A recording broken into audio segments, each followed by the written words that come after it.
کیا ایسی انہوں نے بات کر دی تھی جس کو آپ یہ کہہ رہے ہیں کہ جی آپ نے جو بویا وہی کاٹا؟ اس کے بعد فرماتے ہیں کہ پیکا کا پہلا سرکاری نتیجہ. اب یہ بھی کتنی شرمناک بات ہے کہ ایک ایسا ڈریکونین لا بنایا گیا ہے جس میں آپ کسی کو بھی اس کے تحت صرف انتقامی کارروائی کرتے ہوئے پکڑ کے اندر ڈال دیں. آپ صحافیوں پہ لگا رہے ہیں, آپ ہیومن ایکٹیوسٹ پہ لگا رہے ہیں, آپ سوشل میڈیا پر لگا رہے ہیں. ہر ایک کی زبان بند کرنے کے لیے آپ نے 2-4 لوگوں کو سزائیں بھی سنانی ہیں تاکہ باقی لوگ ڈر کے مارے, خوف کے مارے ٹویٹ نہ کر سکیں کہ بھائی ٹویٹ کرنے کے اوپر تو سزا ہو جائے گی. تو یہ وہ بیسکلی بنیادی مقصد ہے اس ساری کارروائی کا. اس کے بعد تارڑ صاحب فرماتے ہیں کہ اللہ سے ڈرنا چاہیے. تو بھائی بات یہ ہے کہ اللہ سے تو واقعی ڈرنا چاہیے, اور اللہ سے سب سے زیادہ آپ لوگوں کو ڈرنا چاہیے. جس طرح سے آپ لوگوں نے ظلم کے پہاڑ توڑے ہوئے, جس طرح سے فسطائیت برپا کی ہوئی ہے, کیونکہ وقت تو ایک جیسا نہیں رہتا. اللہ تعالیٰ نے تو قرآن میں بھی فرمایا کہ وہ جو لوگوں کے درمیان دن ہے ان کو پھیرتا رہتا ہے, یعنی دن بدلتے رہتے ہیں, وقت بدلتا رہتا ہے. تو یہ تو کبھی نہیں ہوتا کہ ہمیشہ کوئی برسر اقتدار رہے. اور پاکستان میں تو کچھ زیادہ جلدی سے دن جو ہیں وہ پھر جاتے ہیں جمہوری حکومتوں کے. تو جمہوری حکومت تو خیر یہ ہے نہیں, لیکن چلیے سیاسی چہرہ تو سامنے ہے. تو کہنے کا مقصد یہ ہے کہ یہ بہت ہی ایک شرمناک بات تھی. چلیے اگر آپ اس کو کنڈیم نہیں کر سکتے, آپ کی مجبوری ہے کہ آپ اس پوسٹ پر ہیں, تو آپ اس کے اوپر کچھ نہ کہیں, لیکن اس کو سیلیبریٹ کرنا اور یہ بتانا کہ جی پہلا نتیجہ آ گیا, جیسے بڑا کوئی کارنامہ کر لیا آپ نے. ایک پریگننٹ عورت کو آپ نے سزا سنا کر 10 سال کی, بہت کوئی فخریہ آپ کی یہ پیشکش ہے جس کے اوپر آپ اتنا فخریہ انداز میں جو ہے وہ بیان فرما رہے ہیں کہ جی ٹھیک ہے جو آپ نے بویا وہی کاٹا. یہ بات بھی آج انکشاف ہوا ہے کہ ایمان مزاری صاحبہ جو ہیں وہ پریگننٹ ہیں, اور ان کی جو ساس ہیں وہ مطیع اللہ جان صاحب سے ان کے یوٹیوب چینل پہ بات کری تھی, تو انہوں نے اس بات کا انکشاف کیا. اور اس ساری صورتحال میں ان کے ساتھ جو رویہ رکھا جا رہا ہے, جس کے بارے میں کل بھی میں نے ذکر کیا تھا کہ انہیں جس طریقے سے بدتمیزی کے ساتھ اٹھا کے وین سے نکالا گیا اور انہیں گاڑی میں پھینکا گیا, اور جس طرح سے ان کی گرفتاری عمل میں لائی گئی تضحیک آمیز انداز میں, جس میں ان کے ساتھ دھکم پیل بھی ہوئی. اور اس کے بعد انہوں نے آج عدالت میں یہ بیان کیا کہ انہیں کھانے پینے کو نہیں دیا جا رہا. تو اس ساری صورتحال میں ان کی ساس نے یہ بتایا کہ یہ آپ صرف ایک جان کو نہیں بلکہ 2 جانوں کو خطرے میں ڈال رہے ہیں, کیونکہ ایمان مزاری صاحبہ جو ہیں وہ امید سے ہیں.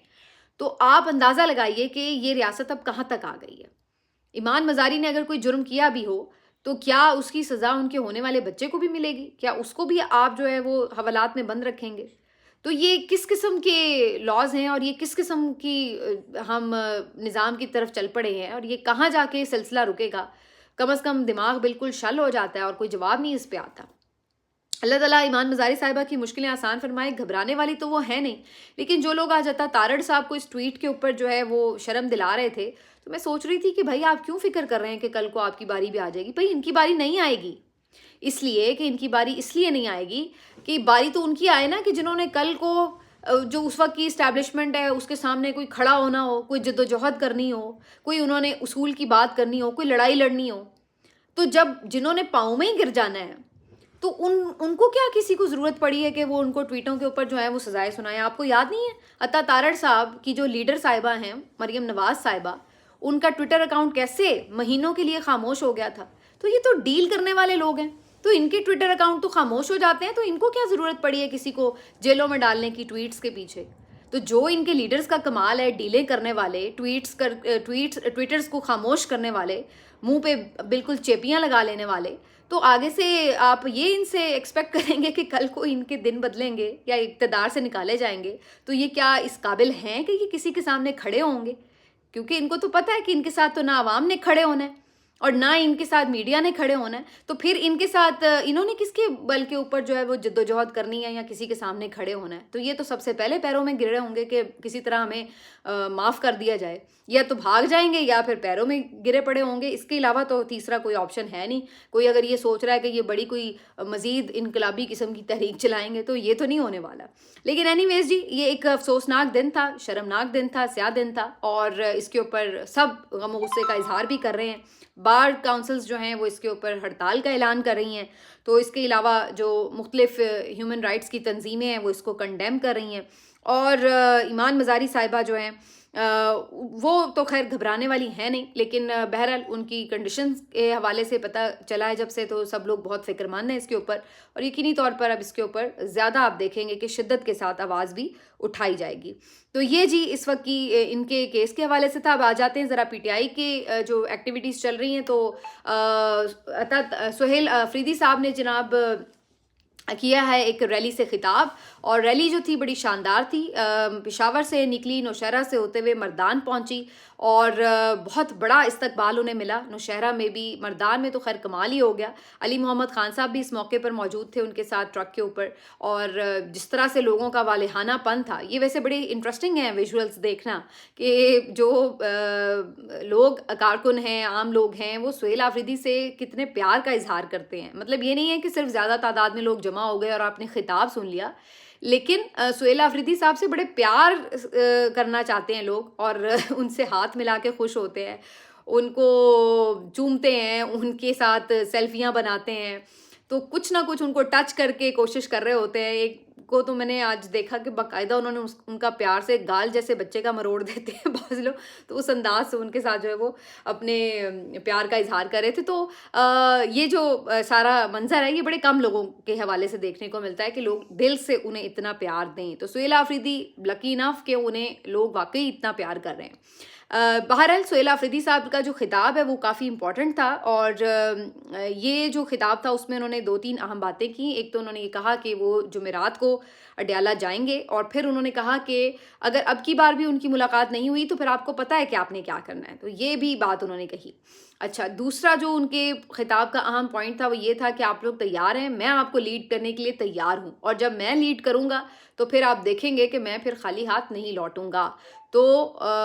اس دفعہ انہوں نے یہ اشارہ بھی دیا ہے کہ اگر اب کچھ احتجاج کا کوئی بڑا پلان ہوتا ہے تو اس کو لیڈ کریں گے سہیل آفریدی۔ تیسری جو امپورٹنٹ بات تھی انہوں نے غزہ کے حوالے سے کی، اور انہوں نے کہا کہ اگر میرا لیڈر ہوتا آج اقتدار میں تو وہ کبھی بھی یہ پیس ڈیل سائن نہ کرتا، اور پھر انہوں نے اس پہ